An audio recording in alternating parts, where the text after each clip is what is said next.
लेकिन कुछ भ्रष्टाचारी हैं, कुछ जमानत पर छूटे हुए लोग हैं और कुछ इस देश के लुटेरे हैं जो 26 दल इकट्ठा करके ये साबित करना चाहते हैं कि हम ही इंडिया। खासतौर से माननीय योगी जी तो अच्छे से इलाज करते हैं। तो जी। अभी वो चल रहा है, एटीएस के और एसटीएफ पूरी लगी हुई है इलाज करने में, और इलाज हो जाएगा।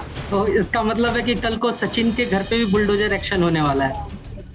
अरे भाई, अब जासूस निकलेंगे तो बुलडोजर ही नहीं, वो कहाँ चले जाएंगे उनको खुद नहीं पता होगा। आप जब ये हारेंगे तो देश में ये मैसेज नहीं, विश्व में मैसेज जाएगा, इंडिया हार गया। ये जान रहे हैं कि इंडिया को हारना है, ये जान रहे हैं कि जमानत जब्त हो गया इंडिया का। तो ये खुद ही ऐसे नाम का चुनाव कर रहे हैं जिससे देश की बदनामी हो। नमस्कार, मैं प्रीतेश सिंह और न्यूज 18 डिजिटल में आप सभी का स्वागत है। आज हमारे साथ है सुहेल देव, भारतीय समाज पार्टी के राष्ट्रीय महासचिव अरुण राजभर जी। सर, बहुत बहुत स्वागत है आपको हमारे शो में। धन्यवाद। अभी विपक्षी एकता के तौर पर इंडिया, जो अभी एक नई अलायंस बनी है, इस पर आपकी क्या राय है और वो कितना एनडीए को टक्कर दे पाएगी? देखिए, यह देश 140 करोड़ से मिल के बना है। इस देश में स्वतंत्रता सेनानी हो, चाहे हमारे सैनिक साथी हो, चाहे हमारे जितने भी क्रांतिकारी राजनेता हैं, इस देश को आजादी दिलाने में उस तिरंगे के लिए बहुत कुर्बानी दिया। लेकिन कुछ भ्रष्टाचारी हैं, कुछ जमानत पर छूटे हुए लोग हैं और कुछ इस देश के लुटेरे हैं जो 26 दल इकट्ठा करके ये साबित करना चाहते हैं कि हम ही इंडिया। वो अपने आप को इंडिया साबित करने में लगे हुए हैं और देश की जनता इनके इंडिया को अच्छे तरीके से देख चुकी है। चाहे वो ममता बनर्जी जी हो, चाहे वो पीडीपी हो, चाहे मुस्लिम लीग हो, चाहे केजरीवाल साहब हो, सबके विचारधाराएं अलग अलग हैं और सबके राज्य की समस्याएं अलग अलग। जब पटना में बैठक हुई तो इन लोगों ने योजना बनाया कि आ, हम इस देश में मोदी जी को हटाएंगे। और हटाने के लिए जब लीडर चुनने का समय आया कि हमारा नेतृत्व कौन करेगा, तो वहां नेतृत्व करता ही गायब हुआ। देखेंगे दूसरे नंबर की कांग्रेस पार्टी है, वहां कांग्रेस पंजाब में कैसे सामंजस्य बनाएगी, सीट का बंटवारा कैसे करेगी। तो इसमें देखिए, बिना दूल्हे की बारात ये चल रही है। और जी। अभी जैसे कि एसबीएसपी एनडीए में जुड़ने का हो रहा है और 38 दल के लिए भी अभी एक मीम बना के इंडियन नेशनल कांग्रेस ने पेजेस पे डाले थे। तो काफी लोग वहां पे तर्क ये दे रहे थे कि इसके पीछे बीजेपी ने या फिर कहें एनडीए ने ईडी और किसी चीज का डर दिखा के सुभाषपा को अपने दल में शामिल किया। इस पर आप क्या कहना चाहेंगे? देखिए, हम ईडी और सीबीआई आईटी से नहीं डरते हैं। हम सभी लोग जो समाज के गरीब हैं, कमजोर हैं, पिछड़े हैं, दलित, आदिवासी हैं, बस जितने भी उपेक्षित शोषित वर्ग हैं, हम उनको न्याय दिलाने के लिए, सामाजिक न्याय के साथ विकास की रफ्तार को बढ़ाने के लिए हम लोग काम कर रहे हैं। जिन लोगों को ये लग रहा है कि अब तो हमारे साथ पिछड़ा नहीं आएगा, दलित नहीं आएगा, अल्पसंख्यक नहीं आएगा, गरीब नहीं खड़ा होगा, वो लोग एक झुंड बना रहे हैं। वो झुंड बना करके हमसे मुकाबला करना चाहते हैं कि हम फुल लेके पहुंच जाते हैं। तो ये लोग डरे हुए लोग हैं और यही डरे हुए लोग ईडी सीबीआई का बार बार नाम लेते हैं, क्योंकि अगर आप गलत नहीं है तो आपको ईडी सीबीआई से नहीं डरना चाहिए। लेकिन आप गलत हैं, देश की जनता यह मान रही है कि नहीं, आपने भ्रष्टाचार किया है, आपने लूटपाट किया है। तो लूटपाट करने वालों को एजेंसियां अगर जांच कर जाएगा, जो भ्रष्टाचारी और साथ खड़ा होगा वो देश को बर्बादी की तरफ ले जाएंगे। अभी इंडिया जो नेम रखा गया है विपक्ष के द्वारा, क्या आपको लगता है ये एनडीए को डेंट कर पाएगा? क्योंकि हर जगह मोदी जी जाते हैं, इंडिया का नाम लेते हैं, या फिर हर कोई जो देश में बात करता है वो इंडिया का नाम लेता है। तो क्या ये नाम ही सिर्फ बीजेपी या एनडीए को ज्यादा डेंट नहीं कर देगा? देखिए, जिनका पहले से पुराना ईस्ट इंडिया कंपनी से पुराना रिश्ता रहा है, अंग्रेजों से पहले पुराना रिश्ता रहा है, और जो अंग्रेजों के विचारधाराओं पर जो लोग चलते हैं, उन लोगों को विपक्ष ने इसीलिए इंडिया नाम रखा कि कम से कम आप जब ये हारेंगे तो देश में ये मैसेज नहीं, विश्व में मैसेज जाएगा, इंडिया हार गया। ये जान रहे हैं कि इंडिया को हारना है, ये जान रहे हैं कि जमानत जब्त हो गया इंडिया का। तो ये खुद ही ऐसे नाम का चुनाव कर रहे हैं जिससे देश की बदनामी हो, राष्ट्र का बदनामी हो। विदेशों में हमारा छीछा लेदर हो। इसलिए जो हमारा संघ है, देखिए संविधान में किसी भी देश का नाम जी का इस्तेमाल कोई भी राजनीतिक दल नहीं करने का अधिकार है। लेकिन जी कुछ राजनेता ऐसे हैं जो विदेश से उनका रास्ता रहा है, जैसे वो चीन में जाते हैं तो कहते हैं कि चीन में सद्भावना हमको अच्छा लगता है। तो सबसे पहले उसको नाम रखने से पहले 100 बार सोचना चाहिए कि मैं नाम किस बात का रख रहा हूँ। कल के डेट में जान रहे हैं कि एनडीए जब बहुमत से जीतेगा, तो फिर जब इंडिया हारेगा तो बदनामी किसकी होगी? देश की बदनामी होगी।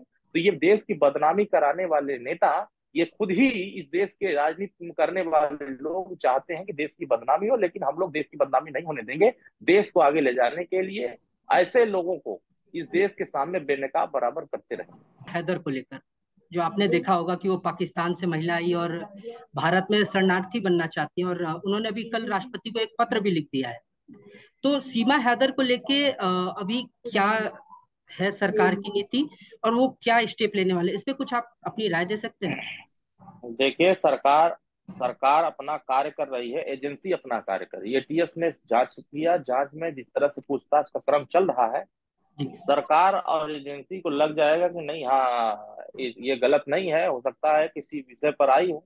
उसमें ये जांच का विषय, जांच हो रही है। जैसा जांच पूरा होने के बाद सरकार को जिस तरह का कठोर निर्णय लेना होगा, जिस तरह का निर्णय लेना वो लिया जाएगा। लेकिन अभी इसकी जांच प्रक्रिया चल रही, जांच प्रक्रिया पूरी होने के बाद ही इस पे कुछ कहना ठीक रहेगा।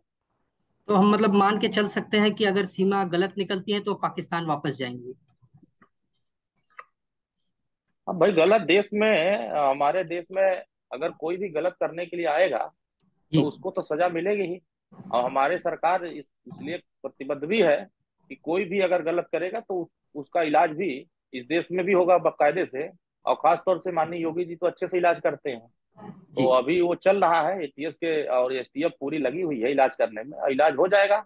लगेगा कि नहीं ये जासूस है, तो जासूस का इलाज भी उत्तर प्रदेश में अच्छे से होता है।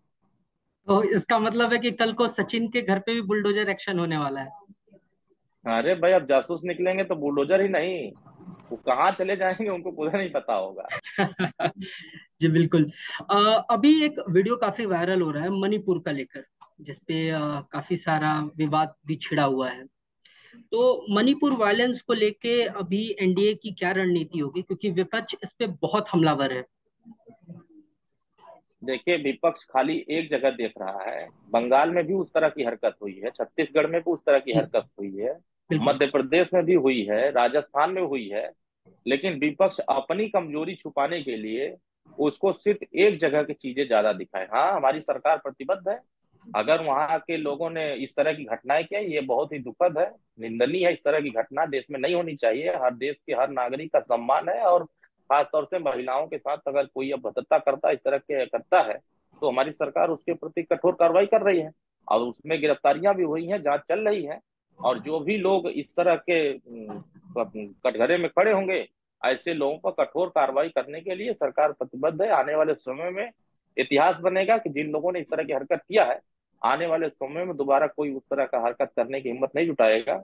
और सरकार, वहां की जो वर्तमान मौजूदा सरकार है, उसको भी गंभीर होना पड़ेगा। लंबे समय से घटनाएं वहां हो रही हैं, जाति हिंसा हो रही है, तो जिन मुद्दों को लेकर जाति हिंसा हो रही है, उन मुद्दों पर अपना बैठ करके आपसी सहमति बना करके उस पर आगे कार्रवाई करनी चाहिए। लेकिन अब माननीय प्रधानमंत्री जी ने स्वतः किया है कि कोई भी बचेगा नहीं, किसी के साथ अन्याय होने नहीं दिया जाए, न्याय सबके साथ होगा। तो अभी 2024 इलेक्शन को लेकर काफी चल रहा है, जिस पर विपक्ष कहता है कि बीजेपी जिसके साथ भी छोटी दल के साथ गठबंधन करती है उसे खत्म कर देती है धीरे धीरे। तो क्या लगता है आपको, विपक्ष की इस बात पे कितनी सच्चाई है? देखिए, विपक्ष खुद खत्म हो चुका है। विपक्ष के पास कोई बचा नहीं है। तो जिसका जनाधार खत्म हो चुका है, तो वो खाली दूसरे के ऊपर उंगली उठाएंगे। हम तो कह रहे हैं कि पूरे देश की जनता या प्रदेश की जनता छोटे से ही बड़ी बनाती है, जनता ही जी वोट देती है। तो जो लोग भी आज सबको छोटा आंक रहे हैं, उनके सामने आने वाले समय में बड़े होंगे। जी। लेकिन उन लोगों को यही बात समझ में नहीं आ रही है कि कोई भी अति पिछड़ा कभी नेता न बने, कोई भी दलित नेता न पैदा हो, कोई भी मुसलमान लीडर ना बने, कोई आदिवासी लीडर ना बने। तो जो लोग अपना जागीर समझते हैं कि नहीं, हाँ ये हमारे हैं, हमारे ही रहेंगे, तो ये जीवन में, ये राजनीति में परिवर्तन होता रहता है। राजनीति में सभी लोग अपने अपने हिसाब से समाज को जगाते रहते हैं। तो जी। जिन लोगों को ये लग रहा है कि छोटे लोग छोटे ही बड़ा धमाल करते हैं, अगर हम लोग 2022 में श्री अखिलेश यादव जी के साथ नहीं रहते तो पूर्वांचल में गाजीपुर, बलिया, आजमगढ़, अंबेडकर नगर, बस्ती, तमाम मऊ, ये सब जिलों में आप उठाकर देखेंगे खाता नहीं खुला है भाजपा का। तो कहीं ना कहीं छोटे दलों में ये आधार जनाधार लोगों के समर्थन रहा है, इसलिए ताकत रही है। तो आने वाले समयों में जिनको लग रहा है मेरा जनाधार अब नहीं बचा है, तो बस इसी तरह से बोल करके अपने जीवन को चला रहे हैं, अपनी पार्टी को जिंदा करके रखना चाहते हैं। अब धीरे धीरे वो समाप्त की तरफ चले जाएंगे। अब आने वाले दलों में दिनों में छोटे दल ही बड़े दल बन के रहेंगे। तो अरुण जी, अभी आपने देखा होगा कि काफी सारे विवाद चल रही सीटों को बंटवारे को लेकर। तो क्या ये उत्तर प्रदेश में जो होने वाले उपचुनाव हैं, जो इस साल होंगे कुछ, तो क्या इस पे सुभाषपा को कुछ सीटें मिलने वाली है? एनडीए देगी? अब उपचुनाव होगा तो लड़ा ही जाएगा। अगर उपचुनाव होगा, सीटों को लेकर के फैसला होगा, तो ये तो पार्टी का जिम्मेदार पर्सन तय करेंगे, जी फिर नेतृत्व एनडीए के तय करेंगे कि किसको लड़ाना है, किसको नहीं लड़ाना है। जी जी। बहुत बहुत शुभकामनाएं आपके लोकसभा इलेक्शन के लिए, और फिर जल्द मिलते हैं सब। धन्यवाद, बहुत बहुत धन्यवाद।